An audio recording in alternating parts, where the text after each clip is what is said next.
जंग के बीच आधी रात को ईरान की सड़कों पर यह जश्न वहां के नए सुप्रीम लीडर मुस्तबा हुसैनी खामनेई के लिए मनाया गया। तेहरान की सड़कों पर रात में भीड़ जुटी, लोगों ने नारे लगाए, हाथों में ईरान के झंडे लहराए गए। आयतुल्लाह अली खामनेई और मुस्तबा हुसैनी खामनेई दोनों की तस्वीरें लहराई गई, क्योंकि ट्रंप की धमकी और इसराइल के हमलों के बीच ईरान के नए सुप्रीम लीडर मुस्तबा हुसैनी खामनेई ने कमान संभाल ली है।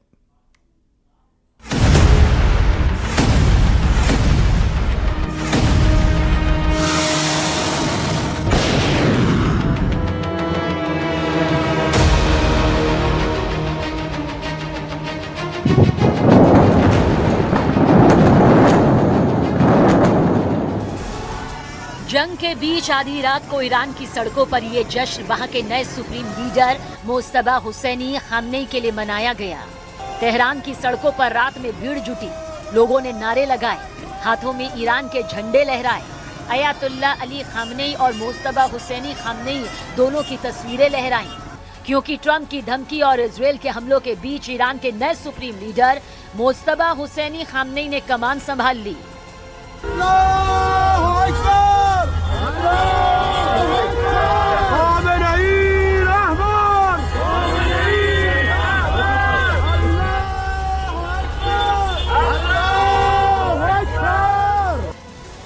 मुस्तबा हुसैनी खामनेई के कमान संभालते ही तेहरान में उनके समर्थकों ने रैलियां भी की, जिसमें उन्होंने मुस्तबा के लिए अपना समर्थन दिखाया।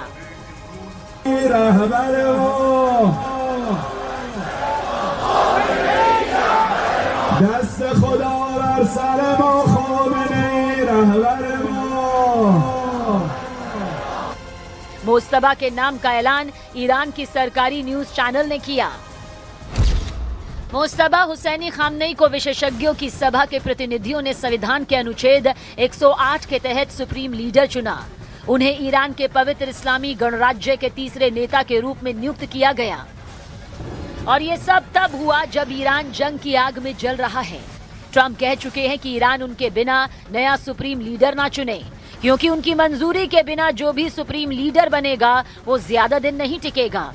इजराइल ने भी धमकी दी कि मुस्तबा हुसैनी खामनेई का हाल भी आयतुल्लाह अली खामनेई जैसा होगा, लेकिन ईरान नहीं माना, जिद नहीं छोड़ी, रातों रात मुस्तबा को कमान सौंप दी।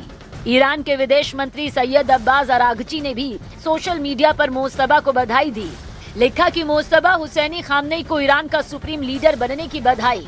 मतलब ईरान ने घुटने नहीं टेके, उल्टा उसने ऐसा कदम उठाया जिससे ट्रंप का गुस्सा और बढ़ सकता है। Mojtaba Hosseini Khamenei Ayatollah Ali Khamenei के दूसरे बेटे हैं। मुस्तबा का जन्म 1969 में ईरान के मशहद शहर में हुआ था।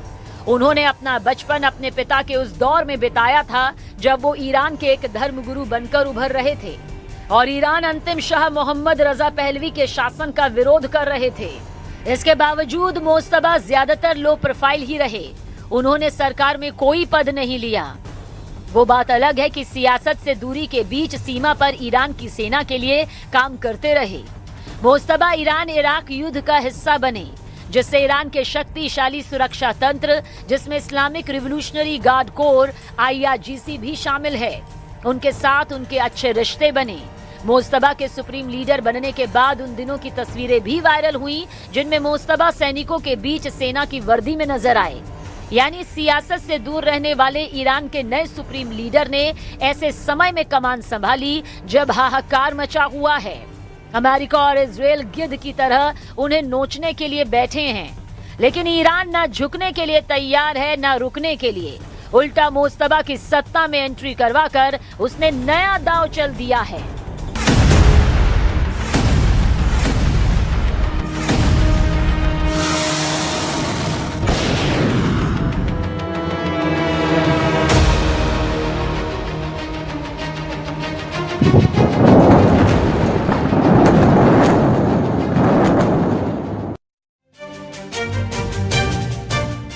सुप्रीम लीडर के तौर पर मुस्तबा खामनेई के चयन ने अमेरिकी प्रशासन को एक क्लियर मैसेज दे दिया कि ईरान को न तो अमेरिकी पसंद की चिंता है और न ही उसके उठाए मुद्दों की।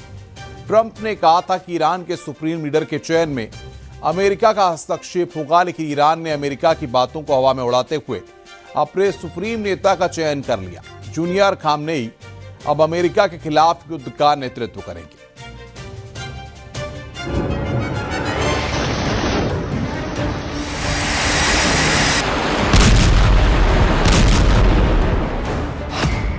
ट्रंप को नामंजूर ईरान के नए सुप्रीम लीडर। ट्रंप को अखर गई मोस्तबा की ताजपोशी की खबर। ईरान के नए लीडर पर सुप्रीम संग्राम। ईरान और इजराइल की जमीन धमाकों से धधक रही है। इस कोहराम के बीच अमेरिका के राष्ट्रपति डोनाल्ड ट्रंप की नाराजगी पश्चिम एशिया में नई मुसीबत ला सकती है। अमेरिकी राष्ट्रपति डोनाल्ड ट्रंप के बयान के मुताबिक खामेनेई की विरासत के अगले वारिस मोस्तबा उन्हें नामंजूर है। मोस्तबा खामेनेई का सुप्रीम लीडर बनना स्वीकार नहीं है। वे पुरानी कट्टर नीतियों को ही आगे बढ़ाएंगे। ईरान को ऐसा नेता चाहिए जो शांति लाए। अगर गलत नेतृत्व आया तो फिर युद्ध होगा। ईरान के नेतृत्व पर दुनिया की सुरक्षा निर्भर है। यानी ट्रंप चाहते हैं कि ईरान पर शासन करने वाला उनकी पसंद का हो। दरअसल ईरान की राजनीति में सुप्रीम लीडर का पद सबसे शक्तिशाली माना जाता है। इस पद पर लंबे समय तक अली खामेनेई रहे। 28 फरवरी को एयर स्ट्राइक में उनकी हत्या के बाद उनके उत्तराधिकार को लेकर चर्चा तेज हुई। नाम आया उनके बेटे मोस्तबा खामेनेई का। इसी बीच अमेरिका के राष्ट्रपति डोनाल्ड ट्रंप ने कहा, ईरान के अगले सुप्रीम लीडर के चयन में अमेरिका की राय होनी चाहिए। ट्रंप का कहना है कि अगर ईरान में ऐसा नेता चुना जाता है जो पुरानी नीतियों को जारी रखेगा तो क्षेत्र में तनाव बना रहेगा। लेकिन एक्सपर्ट मानते हैं कि सुप्रीम लीडर का पद इतना शक्तिशाली है कि उसका फैसला पूरी तरह ईरान की आंतरिक व्यवस्था के तहत होता है। यही वजह है कि ट्रंप का बयान तेहरान में सीधी दखलंदाजी के तौर पर देखा जा रहा है। अब समझते हैं ईरान में सुप्रीम लीडर को चुने जाने की पूरी कहानी को। ईरान में सुप्रीम लीडर सबसे ऊपर होते हैं। उनके हाथ में अंतिम अधिकार होता है। सुप्रीम लीडर ही न्यायपालिका के प्रमुख यानी हेड ऑफ जुडिशरी की नियुक्ति करते हैं। यही न्यायपालिका प्रमुख आगे गार्डियन काउंसिल के कई सदस्यों की नियुक्ति में भूमिका निभाता है। गार्डियन काउंसिल चुनावी उम्मीदवारों की जांच करती है और संसद के अलावा राष्ट्रपति चुनाव की वैधता तय करती है। इसके साथ ही असेंबली ऑफ एक्सपर्ट नाम की संस्था होती है जिसके 88 सदस्य चुने जाते हैं और वही सुप्रीम लीडर का चुनाव करते हैं।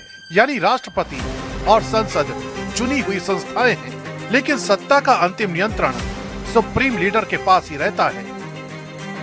ईरान में सुप्रीम लीडर की ताकत यहीं खत्म नहीं होती। संविधान के मुताबिक यही पद देश की सेना और रणनीतिक संस्थाओं का सर्वोच्च कमांडर होता है। यानी IRGC समेत सैन्य बल सीधे सुप्रीम लीडर के अधीन रहते हैं। रक्षा नीति, परमाणु कार्यक्रम और विदेश नीति की अंतिम दिशा भी वही तय करता है। सुप्रीम लीडर ही युद्ध या शांति से जुड़े फैसलों को मंजूरी देता है और जरूरत पड़ने पर जनमत संग्रह कराने का अधिकार रखता है। इतना ही नहीं, अगर राष्ट्रपति देश के हितों के खिलाफ काम करता हुआ माना जाए तो उसे पद से हटाने की प्रक्रिया भी सुप्रीम लीडर की मंजूरी से ही आगे बढ़ती है। यानी तेहरान की असली सत्ता का केंद्र यही पद माना जाता है। इसलिए जब डोनाल्ड ट्रंप ईरान के नए सुप्रीम लीडर पर सवाल उठाते हैं तो ये मामला सिर्फ बयानबाजी का नहीं रहता। ये सीधे ईरान की सत्ता, संप्रभुता और पश्चिम एशिया की आने वाली राजनीति से जुड़ा बड़ा टकराव बन जाता है।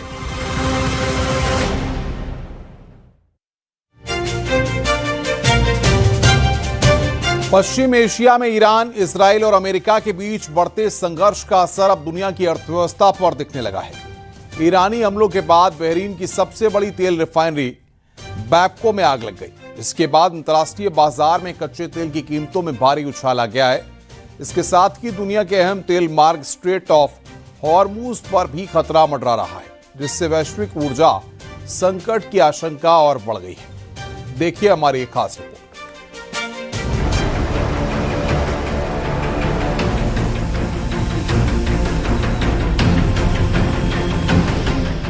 जंग ने निकाला दुनिया भर का तेल। महायुद्ध की आग से कच्चे तेल में उछाल। पश्चिम एशिया में ईरान, इजराइल और अमेरिका के बीच बढ़ते टकराव ने पूरी दुनिया की अर्थव्यवस्था को हिला दिया है। युद्ध के बीच बहरीन की सबसे बड़ी तेल रिफाइनरी में आग लगने की खबर ने वैश्विक ऊर्जा बाजार में हलचल मचा दी। कच्चे तेल की कीमतों में जबरदस्त उछाल आया और अगर हालात ऐसे ही रहे तो दुनिया एक बड़े ऊर्जा संकट की ओर बढ़ सकती है। ईरान ने दुनिया को तेल के खेल में फंसाया। बहरीन की सबसे बड़ी रिफाइनरी में आग से बढ़ा संकट। ईरान के हमलों के बाद बहरीन की सबसे बड़ी तेल रिफाइनरी बैपको में आग लग गई। ये रिफाइनरी बहरीन की सबसे बड़ी और खाड़ी क्षेत्र की अहम ऊर्जा इकाइयों में से एक है। हमले के बाद अंतर्राष्ट्रीय बाजार में कच्चे तेल की कीमतों में तेज उछाल दर्ज किया गया। जंग के चलते कच्चे तेल की कीमत करीब 30% तक बढ़ गई है और ब्रेंट क्रूड $100 प्रति बैरल के पार पहुंच गया है। ऊर्जा विशेषज्ञ इसे 1970 के दशक के बाद का सबसे गंभीर ऊर्जा संकट बता रहे हैं। होर्मुज स्ट्रेट के बंद होने पर बढ़ा ऊर्जा संकट। दुनिया भर में तेल के लिए हाहाकार। तेल की कीमतों में इस उछाल की सबसे बड़ी वजह है दुनिया के सबसे अहम तेल मार्गों में से एक होर्मुज स्ट्रेट का प्रभावित होना। ईरान और अमेरिका इजराइल के बीच तनाव के कारण इस जलमार्ग से गुजरने वाली तेल आपूर्ति पर खतरा मंडरा रहा है। दुनिया की ऊर्जा आपूर्ति के लिहाज से होर्मुज स्ट्रेट बेहद अहम समुद्री मार्ग माना जाता है। ये संकरा जलमार्ग फारस की खाड़ी को ओमान की खाड़ी और आगे अरब सागर से जोड़ता है। इसके उत्तर में ईरान स्थित है, जबकि दक्षिण में ओमान और संयुक्त अरब अमीरात यानी UAE है। करीब 167 किलोमीटर लंबा ये रास्ता दुनिया के सबसे महत्वपूर्ण तेल परिवहन मार्गों में शामिल है, जहां से बड़ी मात्रा में कच्चा तेल और गैस दुनिया भर के देशों तक पहुंचती है। इस जलमार्ग का सबसे संकरा हिस्सा लगभग 33 किलोमीटर चौड़ा है, इसलिए यहां समुद्री यातायात के लिए सीमित शिपिंग लेन तय की गई है। यही वजह है कि अगर इस रास्ते में किसी तरह की बाधा आती है तो इसका सीधा असर वैश्विक तेल आपूर्ति और कीमतों पर पड़ता है। युद्ध की वजह से कई तेल उत्पादक देशों ने उत्पादन भी कम कर दिया है, जबकि समुद्री शिपिंग की लागत अचानक बढ़ गई। इन सभी वजह से वैश्विक बाजारों में तेल की कीमतें तेजी से ऊपर जा रही हैं। भारत के लिए अहम होर्मुज स्ट्रेट। होर्मुज स्ट्रेट सिर्फ वैश्विक अर्थव्यवस्था के लिए ही नहीं, बल्कि भारत के लिए भी बेहद अहम है। भारत अपनी जरूरत का करीब 88% कच्चा तेल आयात करता है और इसका लगभग आधा हिस्सा इसी रास्ते से आता है। अगर होर्मुज स्ट्रेट लंबे समय तक प्रभावित रहा तो सिर्फ तेल ही नहीं, बल्कि गैस और LPG की सप्लाई पर भी असर पड़ सकता है। विशेषज्ञों का मानना है कि अगर पश्चिम एशिया में यह युद्ध लंबा खींचता है तो तेल की कीमतें और भी तेजी से बढ़ सकती हैं और वैश्विक अर्थव्यवस्था पर इसका बड़ा असर पड़ सकता है। यानी पश्चिम एशिया में बढ़ता युद्ध अब सिर्फ सैन्य टकराव नहीं रह गया, बल्कि पूरी दुनिया के लिए ऊर्जा और आर्थिक संकट का कारण बन सकता है।